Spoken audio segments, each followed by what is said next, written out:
እንሰማለን። ለህይወታችን ስንቅ የሚሆነውን ነገር እግዚአብሔር ይናገረናል። ለሱና ለመንፈስ ቅዱስ ቦታውን ለቃለሁ።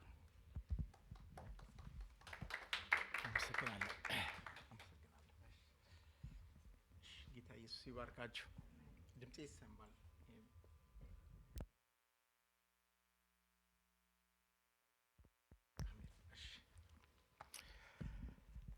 ሃሌሉያ!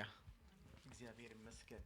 ክብር ለእግዚአብሔር ይሁን። ድንቅ የአምልኮ ጊዜ የእግዚአብሔር መንፈስ ሰጠን። በእውነት ጌታ ኢየሱስ ይባርካችሁ። ቴንክ ዩ። መስፍን እባላለሁኝ። ከባለቤቴ ሩት ጋራ ነው የመጣ ነው። ከፔንሲልቬኒያ ነው የመጣ ነው። እግዚአብሔር ደግሞ ይህን እድል ሰጥቶን ከእናንተ ጋር የእግዚአብሔርን ቃል ሼር ለማድረግ ነው የመጣ ነው። ይህን እድል ስለሰጣችሁ በጣም እናመሰግናለን። የእግዚአብሔር ስም የተባረከ ይሁን። ምክንያቱም ጌታ ኢየሱስንና የእግዚአብሔር የተወደዱ የእግዚአብሔር ልጆችን ማገልገል እድል ነው እና ይህን እድል ስላገኘን በጣም በደስታ ነው የመጣ ነው። እግዚአብሔር ይመስገን። ክብር ለእግዚአብሔር ይሁን። ያው እንግዲህ ባዕድ ነገር ያስኩ ይመስለኛል። ታገሱኛላችሁ። ኢየሱስ ጌታ ነው። እግዚአብሔር ስም የተባረከ ይሁን። እግዚአብሔር ወይ እናመሰግንሃለን፣ ደግሞ እንወድሃለን። ይህን ጊዜ ስለሰጠህን ተመስገን። በክርስቶስ ኢየሱስ ስም ደግሞ ቃልህ እንደሚናገር ልጆችሽ ከእግዚአብሔር የተማሩ ይሆናል ተብሎ እንደተጻፈ ካንተ ልንማር ሁላችን ተሰብስበናል። ጸጋህን እንድታካፍለን፣ እንድታስተምረን፣ አይኖቻችን እንድትከፍት እንጠይቅሃለን። ይህንን ጉባኤ ተቆጣጠር። ሁሉ ለክብር ይሁን። በጌታ በኢየሱስ ክርስቶስ ስም ጸለይኩኝ። አሜን።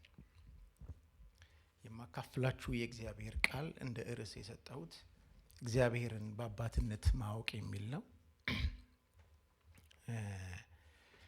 ለምንድን ነው ይህንን ርዕስ የመረጥኩት ወይም ደግሞ የምመርጠው?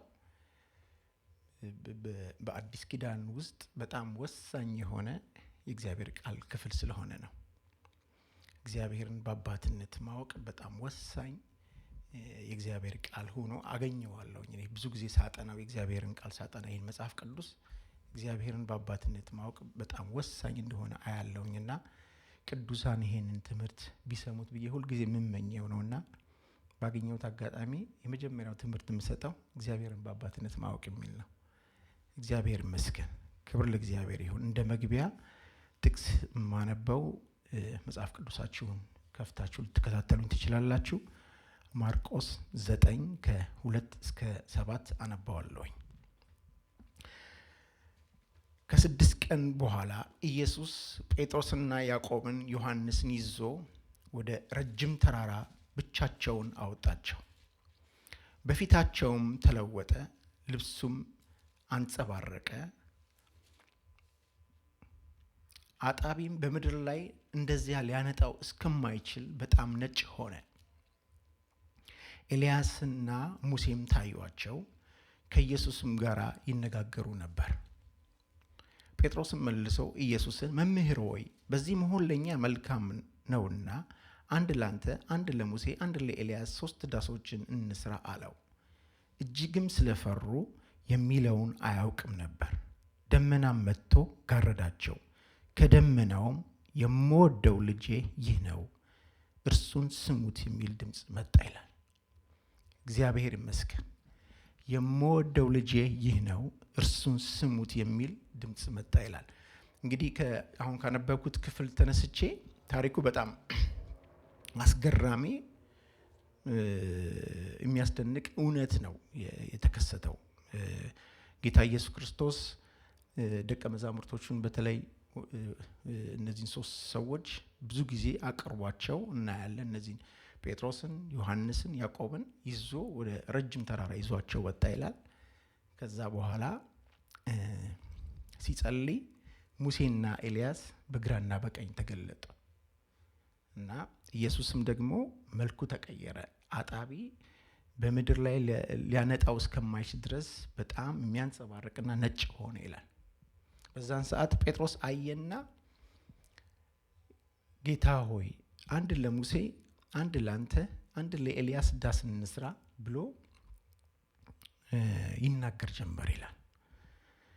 እና በዛ መካከል ዳመና መጥቶ ጋረዳቸውና የምወደው ልጄ ይህ ነው እርሱን ስሙት የሚል ድምፅ መጣ።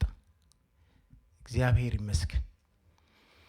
እና ይህንን ክፍል መጽሐፍ ቅዱስ አዋቂዎች፣ የመጽሐፍ ቅዱስ ትምህርት ቤት ላይ ያሉ ትልልቅ ምሁሮች እንደሚናገሩት ሙሴና ኤልያስ በዛ ቦታ መገለጣቸው ሙሴ ሕጉን እንደሚወክል ይናገራሉ። እንደዚሁም ደግሞ ኤልያስ ደግሞ የነቢያትን አገልግሎት እንደሚወክል ይናገራሉ። እና ዳመና ውስጥ ግን ድምፅ መጣና እሱን ስሙት የሚል ድምፅ ነው የመጣው። ይህ ማለት ምን ማለት ነው? ሙሴም ኤልያስም የሚሰሙበት ዘመን ሳይሆን ኢየሱስ የሚሰማበት ዘመን ነው ማለት ነው። አሜን ነው። ክብር ለእግዚአብሔር ይሁን። ምክንያቱም ሙሴ በሲና ተራራ ላይ ትዝ ካላችሁ ያንን ሕግ ሲቀበል የተቀበለበት ሂደትን ብዙ በጣም የሚያስደንቅ ነገር ቢሆንም ግን የሕጉ ዋናው ዓላማ ምንድን ነው ብለን መጽሐፍ ቅዱስ ብንመረምር 3 ዓላማ ነው የነበረው። አንደኛ ሰዎች በኃጢአት ምክንያት ወይም ደግሞ በአዳም በተላለፈ ኃጢአት ምክንያት ኃጢአትን ያደርጋሉ። ኃጢአት ግን ሲያደርጉ መነሻውና ምን እያደረጉ እውቀት ስላልነበራቸው ሕጉ መጣና መስተዋት ሆኖ ሰዎች ኃጢአተኛ መሆናቸውን እውቀት ሰጣቸው። እውቀት ሰጠ። ዓላማው ለ3 ነገር ነው ሕጉ። አንደኛ ሰዎች ይህንን ክፍል የምናገኘው ገላትያ 3 ላይ ሙሉን ብናጠና የምናገኘው ክፍል ነው። ሰዎች ኃጢአተኛ መሆናቸውን እውቀት ለመስጠት ይጠቅም ነበር ሕጉ። ሁለተኛ ደግሞ ሰዎች በዛ በኃጢአተኛ ማንነታቸው በኃጢአተኛ ኔቸራቸው የከፋ ነገር እንዳይሰሩ ያስፈራራቸው ነበር። በዚህ ኃጢአት ብትሞት ትጠፋለህ፣ ከእግዚአብሔር ከህይወት ትጎላለህ ብሎ ያስፈራራ ነበር ሕጉ። አንደኛ ኃጢአትን ይገልጣል፣ ሁለተኛ ያስፈራራ ነበር፣ ሶስተኛ አስፈራርቶ ብቻ አያስቀርም፣ ሞግዚት ሆኖ ኢየሱስ ጋር ደርስ ነበር። አሜን ነው። ክብር ለእግዚአብሔር ይሁን። ተስፋም ይሰጥ ነበር። ኃጢአተኛ መሆናቸውን ይሰጣቸዋል፣ እንዲሸማቀቁ ያደርጋቸዋል። በዛ ኃጢአተኛ ኔቸራቸው ክፉ ነገር እንዳያደርጉ ያደርጋቸውና ግን ተስፋ ይሰጣቸው ነበር። አዳኝ ይመጣላቸዋል፣ አይዟችሁ ያለ ተስፋ ይሰጥ ነበር። አሜን ነው። ኢየሱስ ጋር ሕጉ አመጣና ኢየሱስ ጋር ካደረሰ በኋላ ሕጉ ምን ያደረገ ማለት ነው? ስራውን ጨረሰ ማለት ነው። አሜን ነው። ለዚህ ነው ሉቃስ 16 ላይ ሕግና ነቢያት እስከ ዮሐንስ ነበሩ ይላል። እስከ መጥምቁ ዮሐንስ ነበሩ ይላል። ሕግና ነቢያት በጣም አክቲቭ የነበሩት እስከ መጥምቁ ዮሐንስ ነበር። ዮሐንስ መጥቶ ለኢየሱስ ክርስቶስ አገልግሎት እስኪያስተላልፍ ድረስ ሕግና ነቢያት በጣም አክቲቭ ነበር። እንደዚሁም ደግሞ የነቢያት አገልግሎት በዋናነት ስራቸው ምን ነበረ? የተሰጠውን ሕግ ሰዎች እንዲጠብቁ እያስጠነቀቀ እያስፈራ ተስፋ ይሰጥ ነበር። ይሄ ነበር የነቢያት ስራ። አሜን ነው። ክብር ለእግዚአብሔር ይሁን። ስለዚህ እዚህ ቦታ ላይ ሕጉን የሚወክል ሙሴም ተገለጠ። ነቢያትን የሚወክለው ደግሞ ማን ተገለጠ? ኤልያስ ተገለጠ። ከደመና ውስጥ ግን ድምፅ መጣና የምወደው ልጄ እሱ ነው እሱን ስሙት የሚል መጣ። አሁን ሕግም አይሰማም፣ ነቢያትም አይሰሙም። አሜን ነው። የሚሰማው ኢየሱስ ነው። እስቲ የሚሰማው በሉ ኢየሱስ ነው። አዎ የሕጉ መጨረሻ መደምደሚያው ማን ነው ይላል መጽሐፍ ቅዱስ? እሱ ኢየሱስ በሉ። ያው ክብር ለእግዚአብሔር ይሁን። ክብር ለእግዚአብሔር ይሁን። ስለዚህ ከደመና ውስጥ ድምፅ መጣና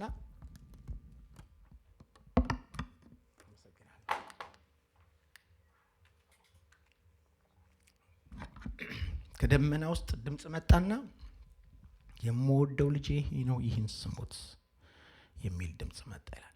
ስለዚህ በዚህ ዘመን የሚሰማው ማን ነው? እስቲ ንገሩኝ። በዚህ ዘመን የሚሰማው ማን ነው? ኢየሱስ ነው። መጽሐፍ ቅዱስ እንደሚነግር እሱን ስሙት አለ። አሁን ከደመና ውስጥ መጣና ድምፅ ማንን ስሙት አለ? ኢየሱስን። ክብር ለእግዚአብሔር ይሁን። እንግዲህ ኢየሱስ የሚሰማበት ዘመን ነው ማለት ነው ያለ ነው። ኢየሱስ የሚሰማበት ዘመን ነው። ለዚህ ነው መጽሐፍ ቅዱስ ዕብራውያን 1:1-2 ከጥንት ጀምሮ እግዚአብሔር በብዙ አይነትና በብዙ ጎዳና ለአባቶች በነቢያት ተናግሮ ሁሉን ወራሽ ባደረገው ደግሞ ዓለማትን በፈጠረው በልጁ በዚህ ዘመን መጨረሻ ለእኛ ተናገረን ይላል። አያችሁ፣ አሁን በዚህ ዘመን መጨረሻ የእግዚአብሔር መናገሪያው ማን ነው ማለት ነው? ኢየሱስ ነው ማለት ነው። ልጁ ነው ማለት ነው። ክብር ለእግዚአብሔር ይሁን። እግዚአብሔር በብዙ አይነት በአባቶችም ተናግሯል፣ በነቢያትም ተናግሯል። በዚህ ዘመን መጨረሻ ግን በልጁ ተናገረን ይላል። ክብር ለእግዚአብሔር ይሁን። በልጁ ተናገረን። አሜን ነው። አዎ፣ የእግዚአብሔር ስም የተባረከ ይሁን። የእግዚአብሔር መናገሪያ ልጁ ነው። እስቲ የእግዚአብሔር መናገሪያ በሉ። ልጁ ነው። መጽሐፍ ቅዱስ ይሄ ነው የሚነግረን። አሁን በአዲስ ኪዳን ይሄ ነው የሚነግረን። የእግዚአብሔር ድምፅ፣ የእግዚአብሔር የመጨረሻውም ድምፅ ኢየሱስ ነው። ከዛ ውጭ ሌላ ድምፅ የለውም እግዚአብሔር። እንግዲህ የእግዚአብሔር የመጨረሻ ድምፅ ከሆነ የእግዚአብሔር የመጨረሻ መናገሪያው ኢየሱስ ከሆነ ልጁ ምንድን ነው ያለው የሚለው ነገር ቬሪ ኢምፖርታንት ነው ማለት ነው አይደለም? ኢየሱስ ታዲያ ምንድን ነው ያለው የሚለው ነገር በጣም ወሳኝ ነው። ኢየሱስ ክርስቶስ የኢየሱስ ክርስቶስ አገልግሎት በዋናነት በወንጌላት ላይ በአራቱ ወንጌላቶች ላይ ትኩረት ያደረገው ብንመረምር እናንተ ልጆች ናችሁ፣ እግዚአብሔር አባት ነው የሚል ነው። እስቲ አሜን በሉ። ሃሌሉያ፣ አሜን ነው። እናንተ ልጆች ናችሁ፣ እግዚአብሔር አባት ነው የሚል ነው። ወንጌል የምስራች ነው። በጣም ሲምፕል ነው፣ ግን ፓወርፉል ነው። አሜን ነው። አዎ፣ ለዚህ ነው ጌታ ኢየሱስ ክርስቶስ ማቴዎስ 6:9 ላይ ስትጸልዩ አባታችን ሆይ ብለዋል። ከዛ ቀደም እንዲህ አይነት ነገር የለም፣ አይታወቅም። አባታችን ሆይ የሚባል ነገር ምን ብለን እንጸልይ ሲሉት አባታችን ሆይ ብላችሁ ጸልዩዋል። አሜን ነው። ሃሌሉያ። ኢየሱስ የእግዚአብሔር ልጅ ጌታ ነው። እንደዚሁም ማቴዎስ 6:7-8 አሕዛብ በመናገራቸው ብዛት እንዲሰሙ ይመስላቸዋልና ስትጸልዩ እንደ እነሱ በከንቱ አትድከሙ። አሕዛቦች ሲጸልዩ ብዙ ይናገራሉ። ስትጸልዩ እንደ እነሱ በከንቱ አትድከሙ። ስለዚህ አትምሰሏቸው። ሳትለምኑ አባታችሁ የሚያስፈልጋችሁን ያውቃል። አሜን ነው። ክብር ለእግዚአብሔር ይሁን። ሳትለምኑት እኮ ነው፣ ሳትጠይቁት የሚያስፈልጋችሁን እግዚአብሔር ያውቃል ይላል።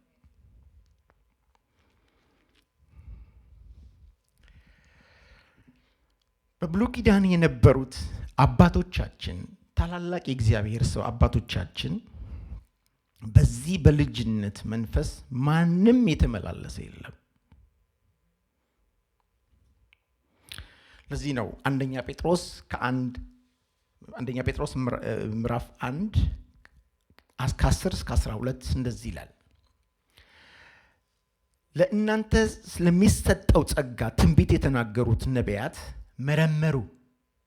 በእነርሱም የነበረው የክርስቶስ መንፈስ ስለ ክርስቶስ መከራ ከእርሱም በኋላ ስለሚመጣው ክብር አስቀድመው እየመሰከረ በምን ወይም እንዴት ባለ ዘመን እንዲያመለክት ይመረምሩ ነበር። ለእነርሱ ከሰማይ በተላከው በመንፈስ ቅዱስ ወንጌል የሰበኩላችሁ ሰዎች አሁን ባወሩላችሁ ነገር እናንተ እንጂ ራሳቸውን እንዳላገለገሉ ተገለጠላቸው። ይህን ነገር መላእክቶች ሊያዩት ይመኙት ነበር ይላል።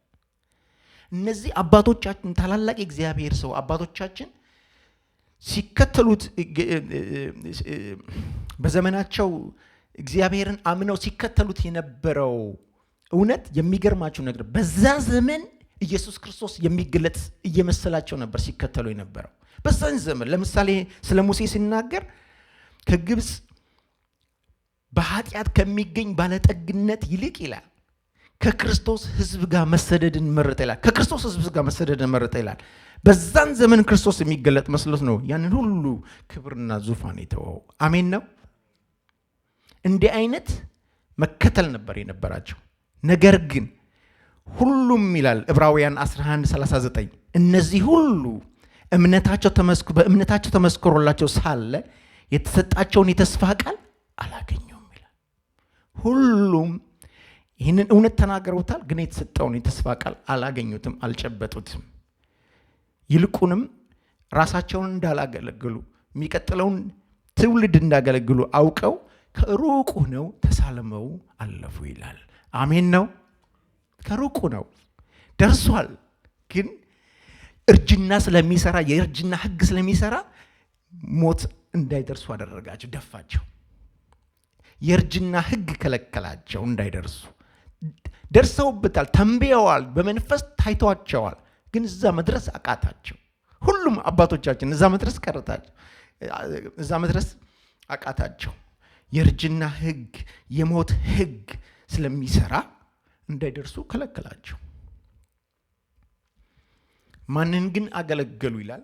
እናንተን አገለገሉ ይላል። የእግዚአብሔር ስም የተባረከ ይሁን። አሜን ነው። ሃሌሉያ። የእግዚአብሔር ስም የተባረከ ይሁን። ለነርሱ የተገለጠላቸው እግዚአብሔር ሩቅ ንጡቅ የሆነ እንጂ ቅሩብና በሰው ውስጥ የሚኖር እግዚአብሔር አልተገለጠላቸውም ነበር። እየሰማችሁ ነው ወገኖች? ለአባቶቻችን የተገለጠላቸውን እግዚአብሔር መርምሮ በመጽሐፍ ቅዱስ ሩቅ የሆነ ንጡቅ የሆነ እጅግ ንጡቅና በጣም የሚያስፈራ እግዚአብሔር ተገልጦላቸዋል። ቅሩብ የሆነ በሰዎች ውስጥ ግን የሚያድር ቅድም እንደዘመር ነው በእኛ ውስጥ የሚያድር ከኛ ጋር የሆነ እግዚአብሔር ግን አልተገለጠላቸው። ኤልሻዳይ የሚባል አዶናይ የሚባል ኤሎሄም የሚባል ጀሆቫ ጃይራ የሚባል እግዚአብሔር ተገልጦላቸዋል። አባት የሚባል ግን እግዚአብሔር አልተገለጠላቸው። ይሄ አባት የሚለው እግዚአብሔር የተገለጠው በክርስቶስ ኢየሱስ ስራና በሞቱና በትንሣኤው ስለሆነ ነው። አሜን ነው። በሞቱና በትንሣኤው አባት የሚባል እግዚአብሔር ተገለጠ።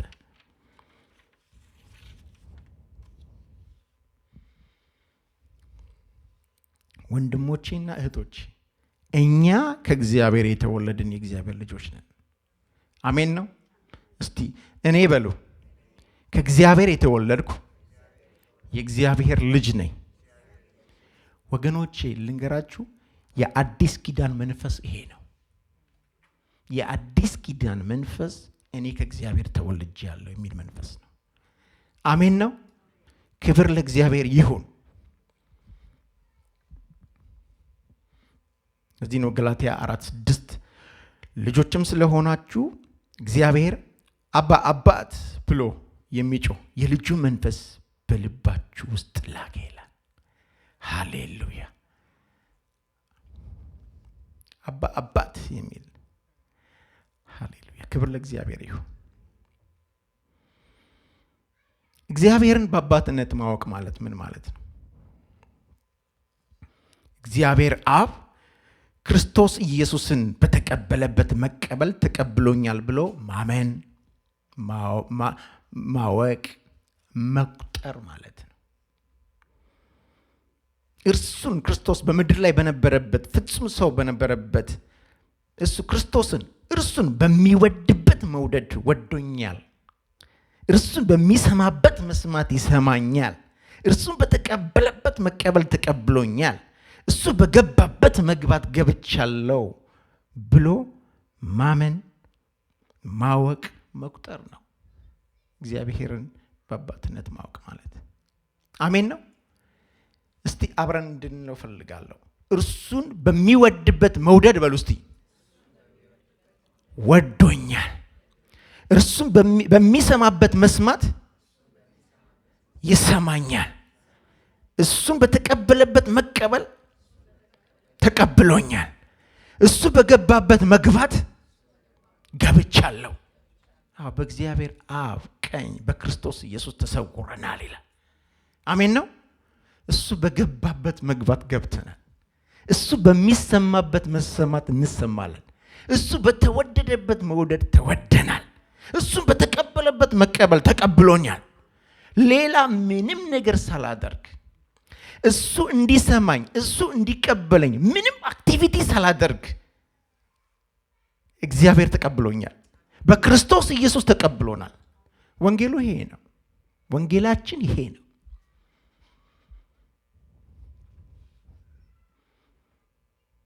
እንዲያው በጸጋ በክርስቶስ ኢየሱስ እግዚአብሔር ያደረገው ይሄንን ነው።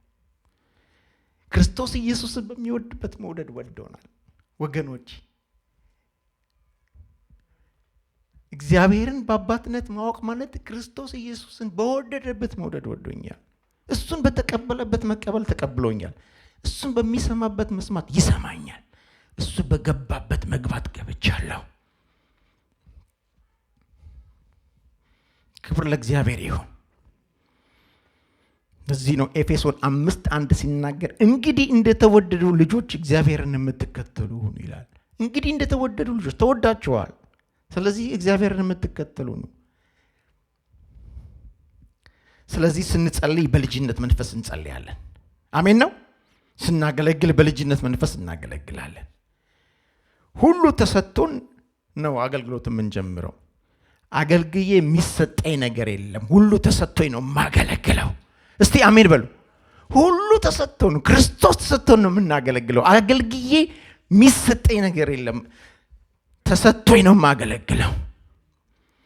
እውነት ነው። በመጨረሻ በእግዚአብሔር ፊት አንተ በጎ ታማኝ ባሪያ የሚባል የእግዚአብሔር ቃል የሆነው ያ ሽልማት አለ። የለም ማለት አይደለም። ነገር ግን በእግዚአብሔር ፊት በማደርገው አክቲቪቲ ተቀባይነት ለማግኘት ሞገስ ለማግኘት ለመሰማት አይደለም። ኦልሬዲ ስለምንሰማ ነው የምናደርገው። ለምን? የተወደድን የእግዚአብሔር ልጆች ነን። ሃሌሉያ! ክብር ለእግዚአብሔር ይሁን። ወገኖች የአዲስ ኪዳን መንፈስ ይሄ ነው።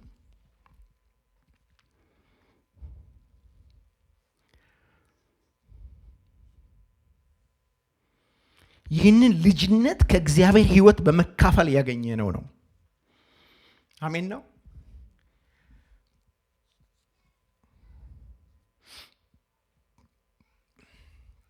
ያንድያ ልጅ ሕይወት የሆነው ኢየሱስ ክርስቶስ በምድር ላይ የምወደው ልጄ ይህ ነው። ያንድያ ልጅ ሕይወት የነበረው ክርስቶስ ላይ ነበር። ፍጹም የሆነ እግዚአብሔርን ደስ የሚያሰኝ የሚታዘዝ ማንነት ያለው ደግሞ በእግዚአብሔር ፊት በድፍረት መግባት የሚችል የነበረው በምድር ላይ ኢየሱስ ነው። ያ ያንድያ ልጅ ሕይወት ሞቶ ሲነሳ የብዙዎቻችን ሕይወት ሆነ። እስቲ አሜን በሉ። ዋው! ለዚህ ነው ዮሐንስ ወንጌል ምዕራፍ 12 ላንብበው ይሄንን ክፍል። ክብር ለእግዚአብሔር ይሁን። የእግዚአብሔር ስም የተባረከ ይሁን።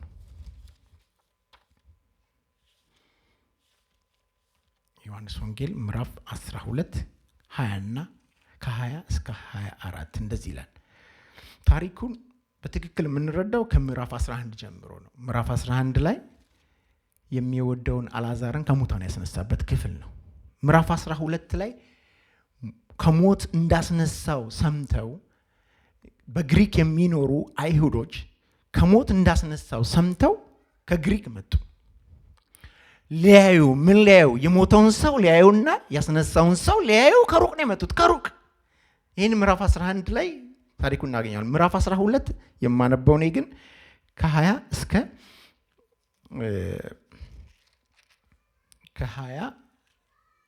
24 እና ሊያዩት መጥተው በበዓሉም ሊሰግዱ ከመጡ አንዳንዶች የግሪክ ሰዎች ነበሩ። እነርሱም ከገሊላ ቤተሳይዳ ወደሚሆን ወደ ፊልጶስ መጥተው ጌታ ሆይ ኢየሱስን ልናይ መጥተናል ብለው ለመኑት። ኢየሱስን ሊያዩና አልዓዛርን ሊያዩ ነው የመጡት። ፊልጶስን መጥቶ ለእንድሪያስ ነገረው። እንድሪያስም ፊልጶስን ለኢየሱስ ነገሩት። ኧረ ይፈልገዋል፣ ከሩቅ ሀገር ነው የመጡት፣ አንተንም ሊያዩ ፈልገዋል። እንደዚህም ደግሞ አልዓዛርንም ሊያዩ ፈልገዋል ብለው ለኢየሱስ ነገሩት። ኢየሱስም መለሰላቸው እንዲህ አላቸው፣ የሰው ልጅ ይከብር ዘንድ ሰዓቱ ደርሷል። እውነት እውነት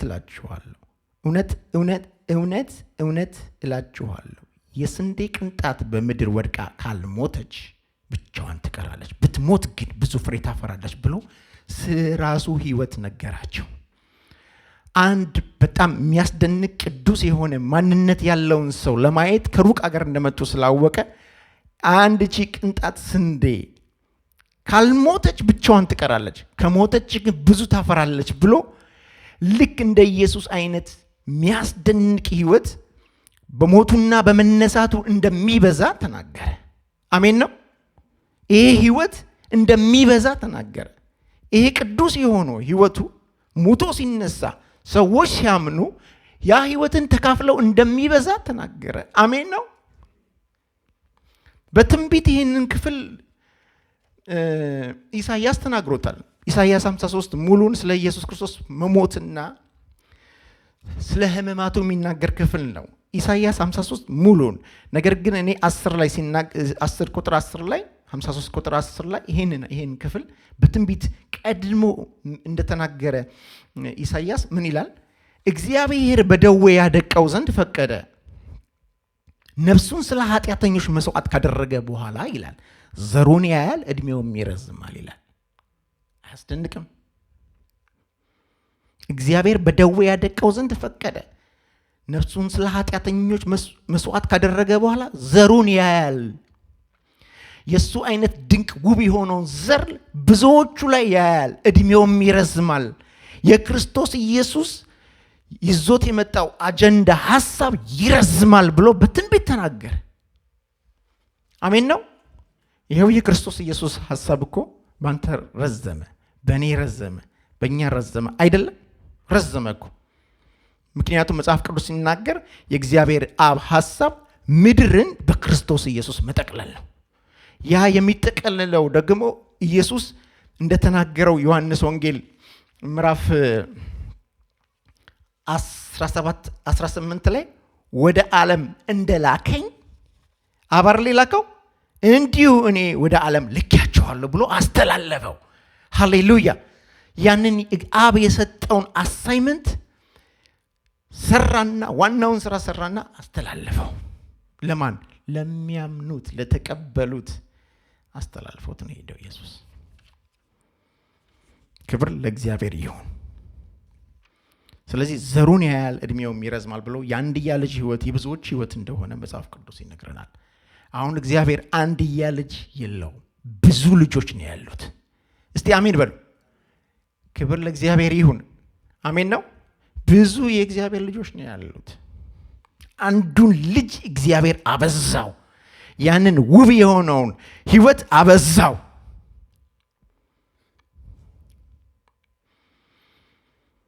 አንደኛ ዮሐንስ ምዕራፍ 5 ቁጥር 1 ክርስቶስ ነው ብሎ በኢየሱስ የሚያምን ሁሉ ከእግዚአብሔር ተወልዷል ይላል።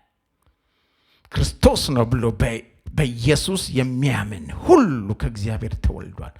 ወገኖቼ መጽሐፍ ቅዱስ ይህን ከእግዚአብሔር ልጅነት የተወለድነውን በሌላ ትርጉም ምን እንደሚል ታውቃላችሁ? ልጅ የሚለውን ትርጉም ሲናገር የንጉሳዊ ቤተሰብን ማዕረግን ማግኘት ማለት ነው። የንጉሳዊ ቤተሰብን ማዕረግን እግዚአብሔር ሰጥቶናል፣ አልብሶናል በክርስቶስ ኢየሱስ።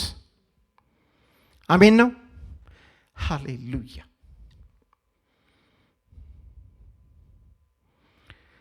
ከእግዚአብሔር ህይወት ከማይጠፋ ዘር ተወልዳችኋል ይላል አንደኛ ጴጥሮስ ምዕራፍ 1 ቁጥር 23።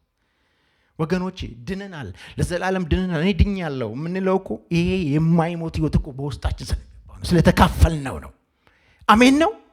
የዘላለም ህይወት ዋስትናችን እኮ ይሄ ህይወት በእኛ ውስጥ ስለገባ ነው። በመንፈስ ቅዱስ አማካኝነት ወደኛ ስለመጣ እኮ ነው።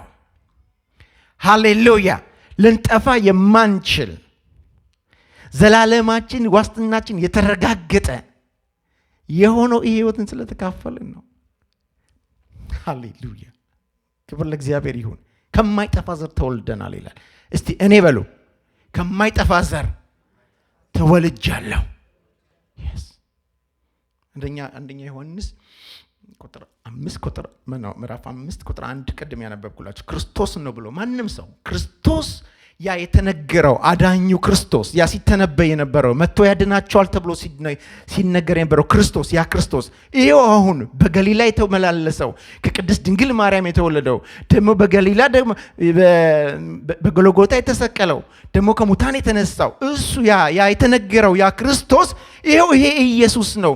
በታሪክ ውስጥ ይሄ ኢየሱስ ነው ብሎ ማንም ቢያምን ከእግዚአብሔር ተወልዷል። እንደዚህ ብሎ መጽሐፍ ቅዱስ የሚነግረን። ክብር ለእግዚአብሔር ይሁን። ልጅነትንስ ማወቅ ማለት ምን ማለት ነው? ከኔ ጋር ናችሁ? ግን ደስ ብሏችኋል? እየተከታተላችሁ ነው? ክብር ለእግዚአብሔር ይሁን። ልጅነትን ማወቅስ ማለት ምን ማለት ነው? ልጅነትን ማወቅ ማለት ቅድም አባትነትን ማወቅ ምን ማለት ነው ብያለሁ።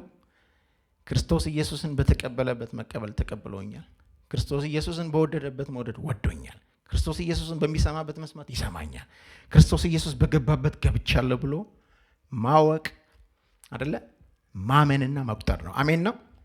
አሁን ደግሞ ልጅነትን ማወቅ ማለት ምን ማለት ነው? ልጅነትን ማወቅ ማለት አንዳች እግዚአብሔር አብ አንዳች የሰወረብኝና የደበቀብኝ ነገር የለም ብሎ ማመን ነው። እግዚአብሔር የደበቀብን የሰወረብን ነገር የለም።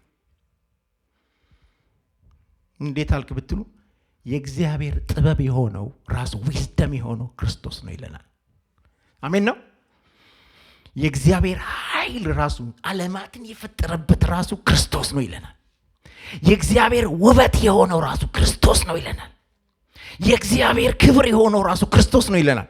ይሄ ክርስቶስ ደግሞ መጽሐፍ ቅዱስ አንደኛ ዮሐንስ ያየነውን የዳሰስነውን እንነግራቸዋል። ተዳሷል፣ ታይቷል። ምንም የተደበቀ ነገር እግዚአብሔር የለው። በእግዚአብሔር ዘንድ ተሰውሮ ሚስጥር የነበረው ክርስቶስ ነው። ያ ሚስጥር ተገልጧል፣ ታይቷል፣ ተዳሷል። የእግዚአብሔር ኃይል፣ የእግዚአብሔር ውበት፣ የእግዚአብሔር ክብር፣ የእግዚአብሔር ኃይል ራሱ ተገልጧል።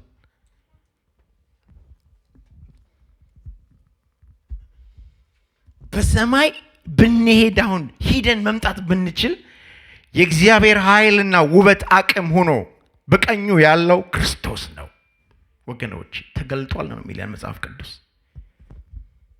እግዚአብሔር አሁን ምንም ስውርም ሚስጥርም ነገር የለው። እግዚአብሔር ምስክር ይሁንብኝ ነው የምናገራችሁ። እግዚአብሔር ስውር ነገር የለውም፣ ገልጦታል። አሁን ልጁ ነበረ፣ ገልጦታል፣ ታይቷል። ሚስጥር የነበረውን ነው የገለጠው የሚለው ጳውሎስ። ለብዙ ትውልዶች ሚስጥር ነበረ ነው የሚለው። አሁን ግን ተገልጧል፣ ታይቷል። ሌላ ድብቅ ነገር የለውም እግዚአብሔር። የእግዚአብሔር ጥበብ የሆነው ክርስቶስ ነው። የእግዚአብሔር ኃይል የሆነው ክርስቶስ ነው። የእግዚአብሔር ምስጢር የሆነው ክርስቶስ ነው። የእግዚአብሔር ክብር የሆነው ክርስቶስ ነው። ወገኖቼ የእግዚአብሔር ቤተሰቦች ሆነናል። የእግዚአብሔር ዘመዶች እንደሆነን ታውቃላችሁ። መጽሐፍ ቅዱስ እንደሱ ነው የሚነግረን። በመጀመሪያም እኮ እግዚአብሔር እኮ ሰውን አስቦ የፈጠረበትን ጉዳይ ብንመረምር ታውቃላችሁ ብዙ ፋሚሊ ፈልጎ ነው። ሰዎች ወይም እኛን ወክሎ የነበረው አዳም ቢሳሳትም ፈቅዶ ግን ከዚህ ፋሚሊ ጎደለ።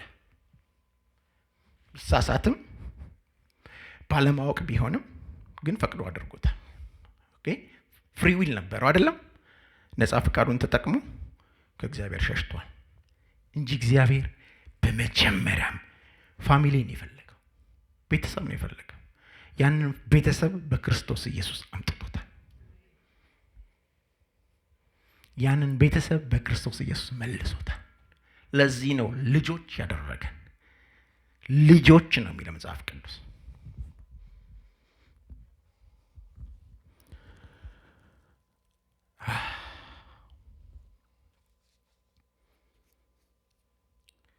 የእግዚአብሔር ቃል የእግዚአብሔር ጥበብ የሆነው ክርስቶስ አንደኛ ቆሮንቶስ ምዕራፍ 2 ቁጥር 7፣ የእግዚአብሔር ኃይል የሆነው አንደኛ ቆሮንቶስ ምዕራፍ 1 ቁጥር 24፣ የእግዚአብሔር ምስጢር የሆነው ክርስቶስ ቆላስያስ 2:2፣ የእግዚአብሔር ክብር የሆነው ሐዋርያት ሥራ 7:55 ማንበብ ትችላላችሁ። ሃሌሉያ! ኢየሱስ የእግዚአብሔር ልጅ ጌታ ነው። ዩ አር ፋሚሊ። እስቲ እኔ በሉ የእግዚአብሔር ቤተሰብ ነኝ። እኔ የእግዚአብሔር ዘመድ ነኝ። ፋሚሊ የሆን ነው።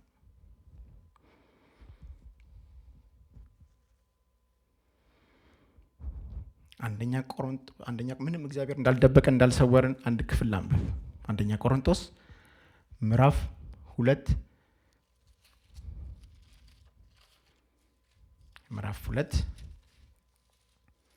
ከ10 እስከ 12 እንደዚህ ይላል። መንፈስ የእግዚአብሔርን ጥልቅ ነገር እንኳን ሳይቀር ሁሉን ይመረምራልና ለእኛ እግዚአብሔር በመንፈሱ በኩል ገለጠልን። በእርሱ ውስጥ ካለው ከሰው መንፈስ በቀር ለሰው ያለውን የሚያውቅ ሰው ማን ነው? እንዲሁ ደግሞ ከእግዚአብሔር መንፈስ በቀር ለእግዚአብሔር ያለውን ማንም አያውቅም። በእግዚአብሔር ውስጥ ያለው ነገር ሊያውቅ የሚችለው መንፈስ ቅዱስ ብቻ ነው።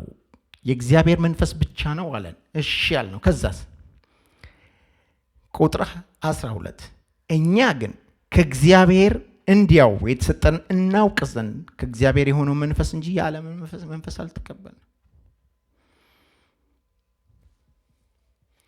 በእግዚአብሔር ውስጥ እንኳን ያለውን እንድናውቅ መንፈሱን ሰጠን ይለናል።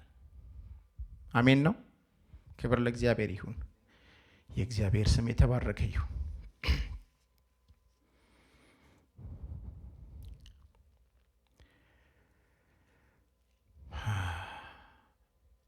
ደስ ብሏችኋል?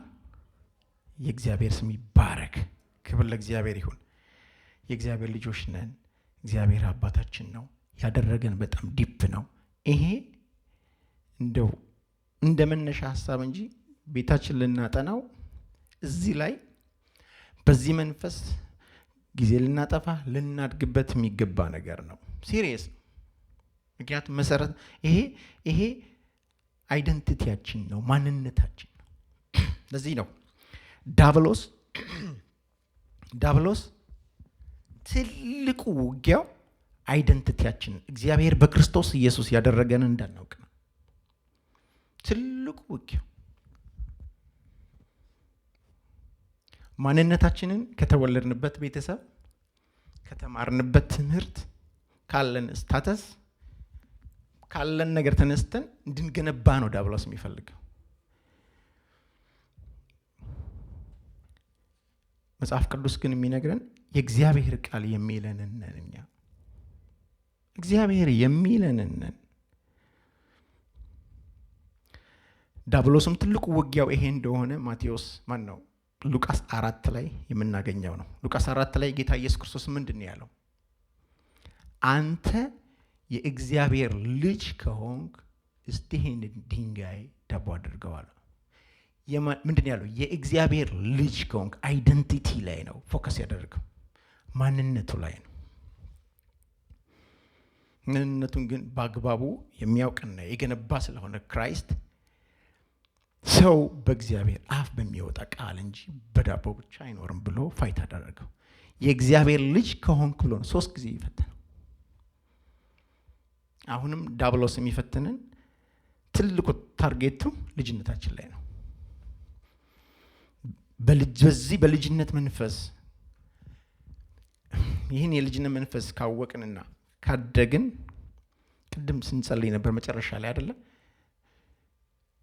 በልጅነት መንፈስ ነገሮችን ማድረግ እንጀምራለን።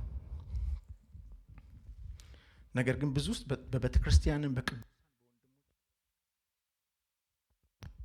በቅዱሳን በወንድሞች ህብረት መካከል በልጅነት መንፈስ ሳይሆን በሌላ በባርነት መንፈስ በእግዚአብሔር ፊት ሰዎች ሊንቀሳቀሱ ይችላሉ፣ የእግዚአብሔርን ልብ ለመንካት። እግዚአብሔር ግን በክርስቶስ ኢየሱስ ኦልሬዲ ተነክቷል። ምንም ምንነካው ነገር የለም። በተነካው ነገር ላይ ነው መሰረተው። ምንም በእግዚአብሔር ፊት የተለየ አክቲቪቲ አድርገን የምናገኘው ሞገስ የለም። በዚህ ነው መጽሐፍ ቅዱስ በሕግ ልትጸድቁ የምትወዱ አይደለ? ከጸጋው ጎላችኋል ነው የሚለው። ከጸጋ ነው እንደውም የሚያጎለን ነው። እንደተወደደን አውቀን በልጅነት መንፈስ በእምነት ነው የምናደርገው። አሜን ነው። እና ዲያብሎስን ተቃውሙት ከእናንተ ይሸሻል መጽሐፍ ቅዱስ አይደለ? ዲያብሎስ ፋይት የሚያደርገን አይደንቲቲያችንን ማንነታችን እንዳናውቅ ነው።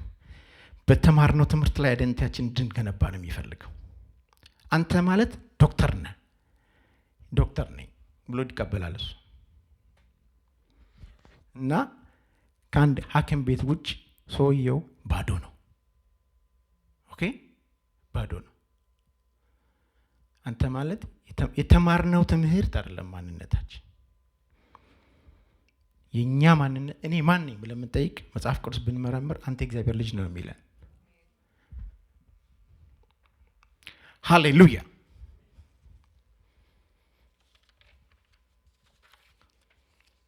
የእግዚአብሔር ልጅነት ደግሞ ማለት ምን እንደሆነ ብትመረምሩ አይ ዶንት ኖ በጣም በብዙ ነገር ነፃ እንወጣለን። ፍሪደማችንን እንለማመዳለን። ዮሐንስ 17 ቁጥር 16 እንደሚናገር ከዓለም እንዳይደለን ግን በዓለም እንዳለን ይነግረናል። ከዓለም አይደላችሁም ይለናል፣ ግን በዓለም ናችሁ። ማንነታችን አይደንቲቲያችንን ከሰማይ ያነሳውና ግን ምድር ላይ ነው ያላችሁት። ማንነትህ ሰማይ ነው። ሃሌሉያ! ኢየሱስ ጌታ ነው። ሰማይ እንደሆነ አንድ ሰው ካወቀ በእኔ ያለው ይላል በዓለም ካለው ይበልጣል ይላል። በክርስቶስ ኢየሱስ ከአሸናፊዎች ሁሉ በላይ ነኝ ይላል። ሃሌሉያ! ክብር ለእግዚአብሔር ይሁን።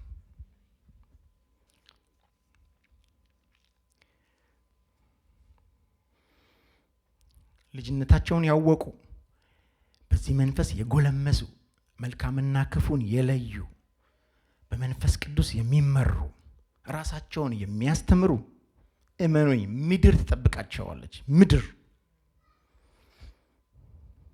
መጽሐፍ ቅዱስ ይነግረናል። ሮሜ 8:19 የፍጥረት ናፍቆት የእግዚአብሔር ልጆች መገለጥ ነው ይላል።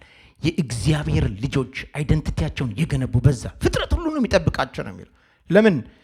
ስልጣን፣ ኃይል እነሱ ጋር ነው ያለው። መፍትሄ እነሱ ጋር ነው ያለው። ስለ እያንዳንዱ ጥያቄ መፍትሄ አላቸው። የፍጥረት ናፍቆት የእግዚአብሔርን መገለጥ ይጠባበቃል አይልም? አያስደንቃችሁም? የእግዚአብሔር ልጆች ነው የሚለው። የእግዚአብሔርን መገለጥ አይልም። እኛ የእግዚአብሔርን መገለጥ እንጠብቃለን፣ እግዚአብሔር ደግሞ የእኛን መገለጥ ይጠብቃል። በጣም አዝናለሁ። እግዚአብሔር የእኛን መገለጥ ይጠብቃል፣ እኛ ደግሞ የእግዚአብሔርን መገለጥ እንጠብቃለን። ይቅርታ የተላለፍን ይመስለኛል።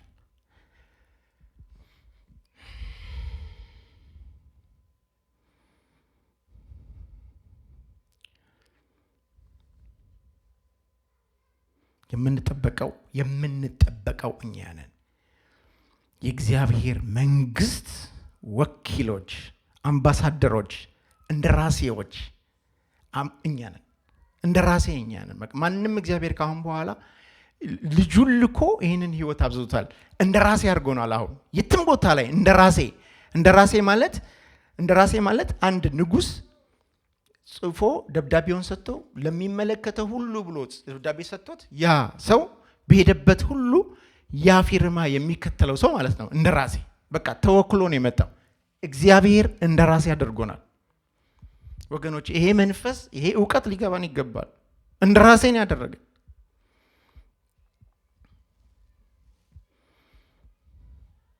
ይህንን የልጅነት መንፈስ አውቀን በዚህ በልጅነት መንፈስ እንደግ።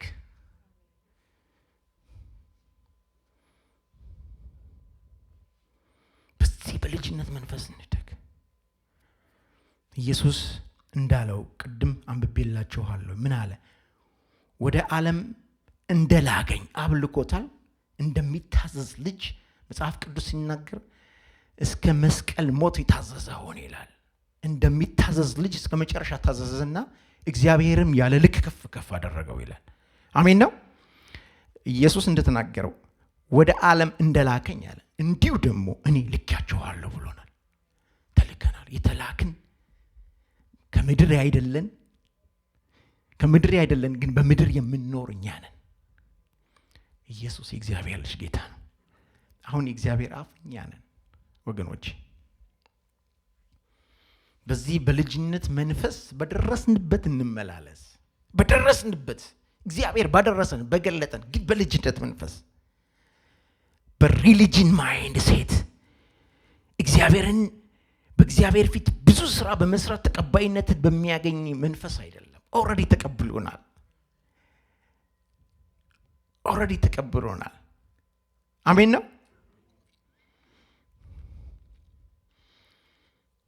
ልክ እንደ ጳውሎስ ይሄ መንፈስ ሲገባው እንደዚህ ነው ያለው፣ እኔ በዋጋ ተገዝቻለሁ አለ፣ የራሴ አይደለሁም።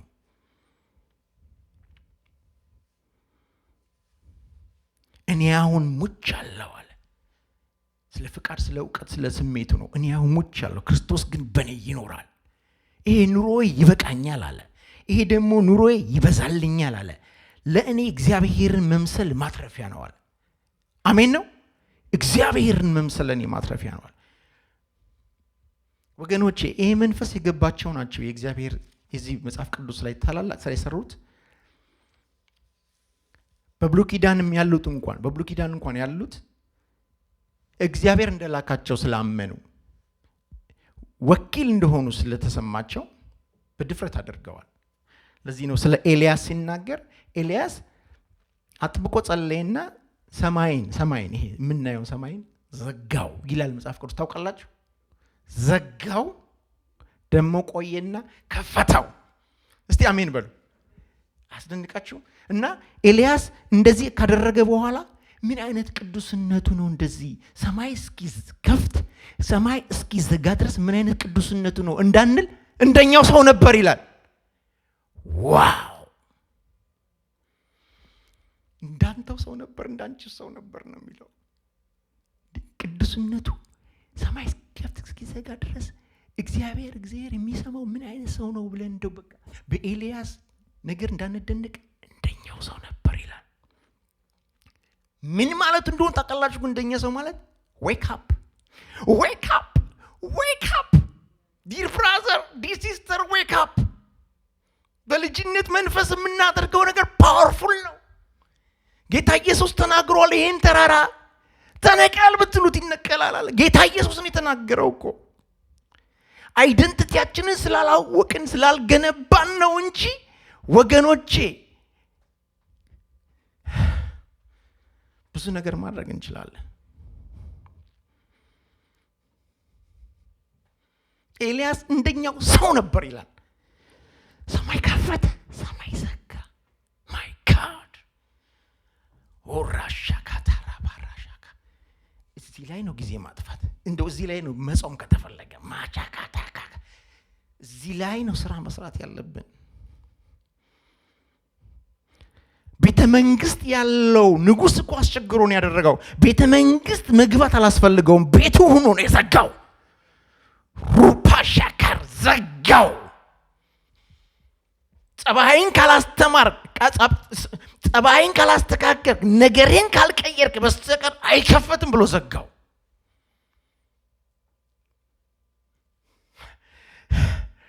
ኤልያስ እንደኛው ሰው ነበር። ሰማይ ከፈተ፣ ሰማይ ዘጋ። ኤልያስ እንደኛው ሰው ነበር። ዌክ አፕ የሚሰማ ጆሮ ያለው ይስማ ለጌታ አይደለ? ዌክ አፕ ዲር ብራዘር ዲር ሲስተር። በዚህ በልጅነት መንፈስ ብንጸልይ ተአምር ልናደርግ እንደምንችል መጽሐፍ ቅዱስ ይነግረናል። ተአምር። ሰይጣን ግን ዲያብሎስ ግን ፈታኙ ግን አይደንቲቲያችን በሌላ ነገር እንድንገነባ ስላደረገን ነው። በሌላ ነገር ገንብተን ሰው ቢዚ እና በእግዚአብሔር ፊት እንቀርብና ብዙ ነገር እንላለን። ልክ እንደ አዳም ከዛ እግዚአብሔር እኔ ራቁቴን ስለሆንኩ ተሸሸኩ አለው። አዳም ወዴት ነህ ሲለው አይ ራቁቴን ነኝ ተሸሸኩ።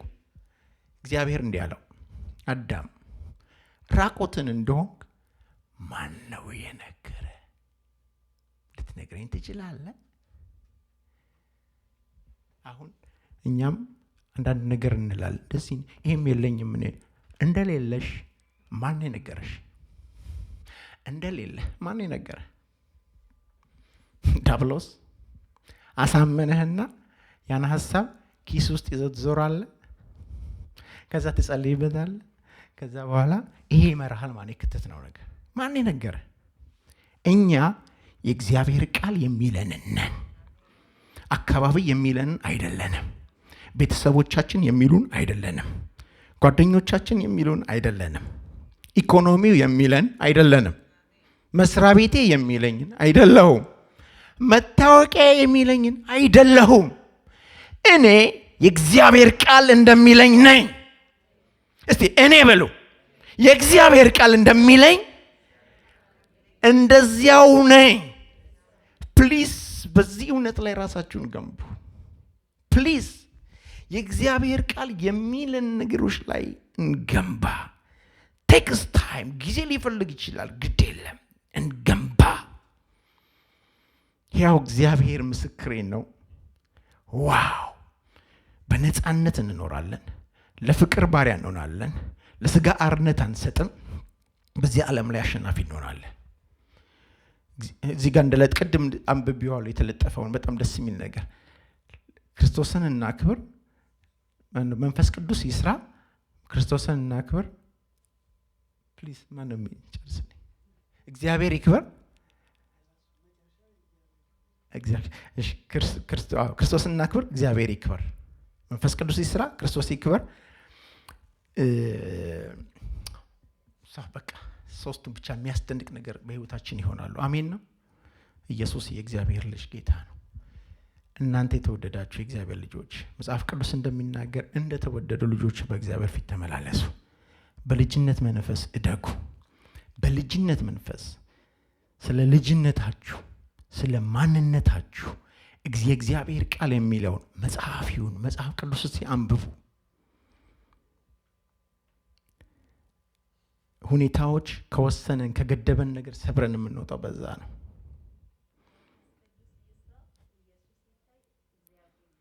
አሜን። እንደዛ መሆን የሚችለው ልጅነታችንን በልጅነት መንፈስ ራሳችንን ስንገነባ ነው። አሜን ነው። እግዚአብሔር ሆይ እናመሰግንሃለን፣ ደግሞ እንወድሃለን። ክብር ላንተ ይሁን።